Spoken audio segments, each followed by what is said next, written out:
But I like how Francis does a good job of controlling the distance. And he has so much power right there. Now, right now, this is where something that Tyson Fury could take advantage of.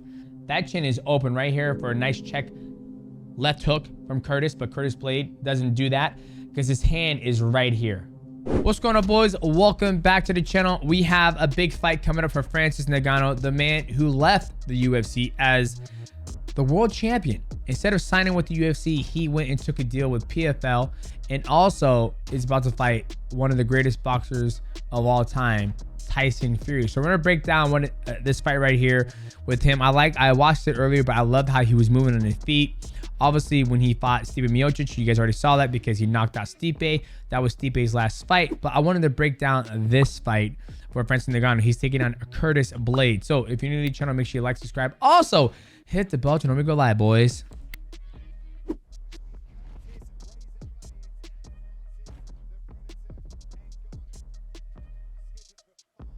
All right, here we go.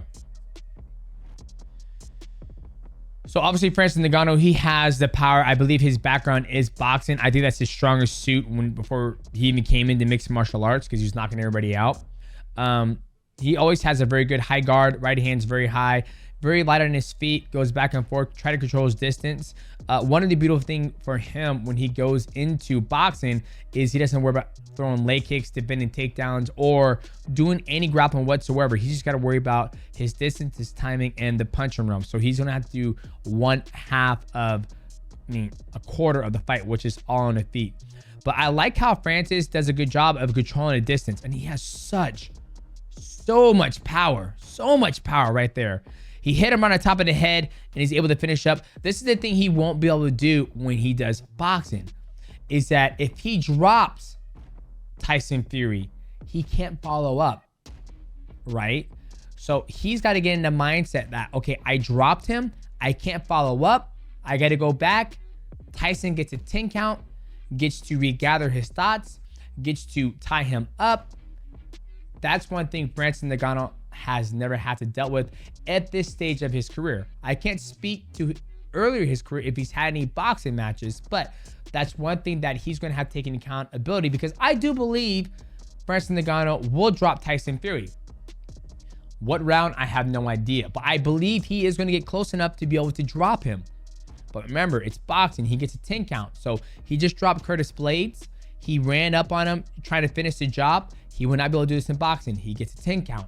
So just keep that in mind, ladies and gentlemen, that Francis Ngannou is going to have to change that trigger, change that kill switch in his mind, recollect himself for 10 seconds, and then ride the horse back into battle and try to finish Tyson Fury. Let's finish this fight, see if we see anything else.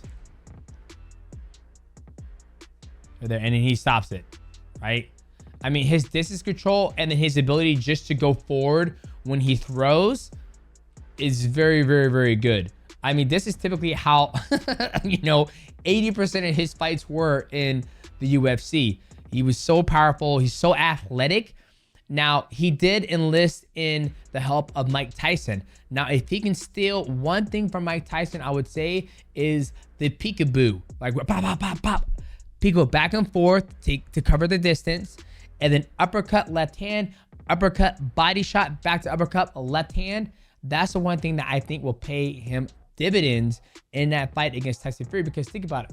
Tyson Fury has already fought somebody with power like Francis Ngannou, right? Deontay Wilder, right? He's already fought guys who are just as long, if not longer, than Tyson Fury, but he's never fought a guy who can hit just as hard as Francis and athletic enough to move and be able to take shots, right? So that's the one thing I think Francis Ngannou has going for him going into this fight. Now, I'm not saying Francis Ngannou is more athletic than Deontay Wilder, but I feel that I'm going to give him a green flag that he is, because he's done mixed martial arts. He's wrestled, he's kicked, he's clinched. He's done all those things where we've only seen Deontay Wilder box. If that makes sense. I'm sure Deontay Wilder would be a phenomenal mixed martial artist, but since he hasn't done that sport, I'm giving the flag to Francis Ngannou, as he's the more athletic guy. He'll probably be the most athletic guy Tyson Fury has fought due to his background. But look at this right here. Right now, he has his hands down because he's trying to either bait a shot or he's trying to land a shot. Let's, get a little slow motion going on here. He's looking. His hands are down. He's at the right distance, trying to feint with his body. Feinted with the jab. Right here. Throws a one. Now, right now, this is where something that Tyson Fury could take advantage of, because when he does go, he swings from the fences.